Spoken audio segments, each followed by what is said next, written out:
Hola estudiantes, ¿cómo andan? ¿Todo bien? Bueno, estamos en el último videíto sobre los modelos económicos en Argentina que venimos trabajando con nuestro cuadro de forma muy buena, encontrándonos en Zoom. Y como ustedes saben, venimos de conversar sobre el golpe de Estado que tuvo Argentina en 1976 y nosotros siempre intentamos analizarlo desde las políticas económicas, el impacto territorial, el impacto social y todo lo que la geografía incluye. En este caso nos encontramos en la etapa de valorización financiera, ¿sí? Una apertura económica y bueno, tenemos también el liberalismo y lo sucedido en el 2001. Como ustedes bien saben, a partir de 1976 hubo un golpe de Estado, el terrorismo de Estado, y bueno, vamos a analizar un poco brevemente las medidas económicas que tomó el ministro de ese momento, que capaz que ustedes saben que se llama José Alfredo Martínez, ¿sí? Alguna de estas era que eliminó el proteccionismo, nosotros ya lo habíamos conversado en las etapas anteriores, ¿sí?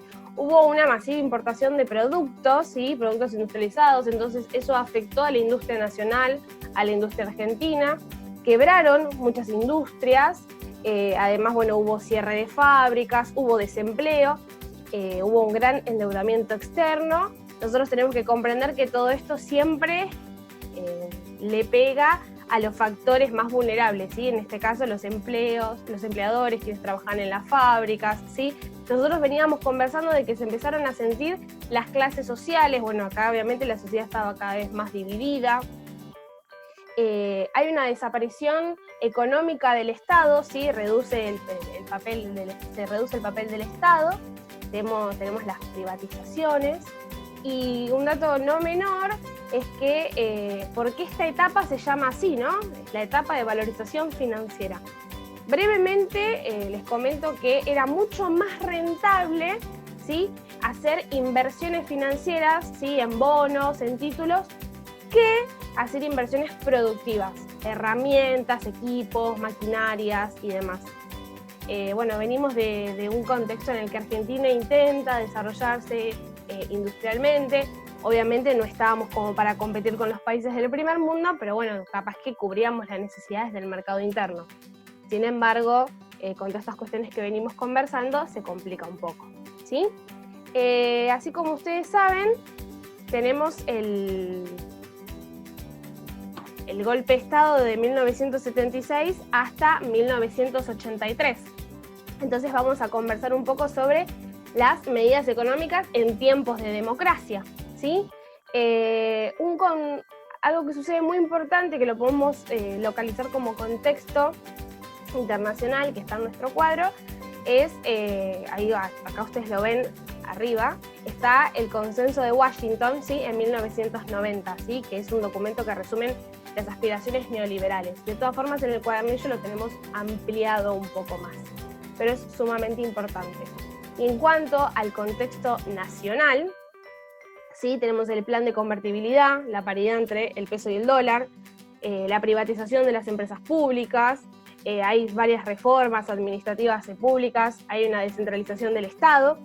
Y geográficamente y en cuanto al impacto territorial, podemos mencionar la desindustrialización. Nosotros veníamos hablando mucho de cómo se iban acentuando las industrias y las fábricas, sobre todo en la región pampeana. Bueno, acá empieza a suceder lo contrario, y sobre todo en Buenos Aires, Córdoba y Rosario, que siempre fueron como los puntos más fuertes de la región. Para poder llevar esto un poco más a cabo, más adelante, hubo un régimen de promoción industrial, ¿sí? Esto era que se ofrecía a ciertos lugares de nuestro territorio que, con tal de que puedan realizar industrias, promover fábricas y así generar empleo, se les ofrecía que estén pagos de impuestos, de servicios, ¿sí? Era más económico, entonces ciertas industrias se trasladaron, como por ejemplo el caso de Tierra del Fuego, para poder, que haya más empleo, más población. Eso genera claramente un impacto territorial, que es lo que nosotros venimos conversando, ¿sí?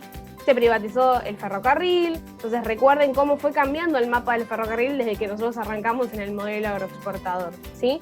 Y bueno, esto también, que no haya fábricas, no hay empleo, ¿sí? Hay pobreza, desocupación, y bueno, son características de este modelo. Después, como último modelo, como último plan económico, vamos a hablar un poco sobre la crisis mundial, y tenemos dos crisis muy marcadas para que podamos conversar. En el contexto nacional tenemos, sí, en todo lo que es 2001, la devaluación de la moneda nuestra, ¿sí? Se agota el plan de convertibilidad argentino, que es el que mencioné brevemente. Hay una gran crisis social, es muy terrible lo sucedido, hoy lo conversamos un poquito en el Zoom. Y después tenemos en el 2008 la tercera crisis del sistema capitalista, que en cuanto al contexto, eso también es muy importante, en todo lo que viene del contexto del 2000. Hay nuevos actores sociales que siempre van apareciendo con los nuevos modelos económicos. En este caso empieza el proceso de recuperación de las fábricas, ¿sí? Entonces vamos a ver todo el movimiento de los recuperados, de las empresas, de las fábricas. ¿Qué pasa con las fábricas que quedan desocupadas, ¿sí? Por ejemplo, la actual facultad de la UBA de Letras en este momento está instalada en lo que antes era una fábrica de cigarrillos. Entonces, bueno, cómo se empieza a restablecer el territorio nuevamente y demás cuestiones. Lo que viene de la mano de la actualidad, brevemente les menciono que tuvimos un cambio de gobierno muy reciente, entonces con nuevas políticas económicas y sociales, y ni hablar todo lo que viene de la mano del COVID-19. Entonces, bueno, es sumamente estar informados, estar leyendo estadísticas, chequear lo que dice el INDEC, las páginas oficiales, y bueno, cada gobierno viene con sus nuevas medidas económicas. Entonces es importante que siempre estemos informados todo el tiempo. Esto es brevemente para cerrar lo que estábamos trabajando todo este tiempo con los modelos económicos de nuestro país. Arrancamos con el agroexportador y terminamos con esta crisis mundial, el nuevo liberalismo y el presente. Y como siempre, saben que pueden escribirme para lo que necesiten y que estoy a su disposición.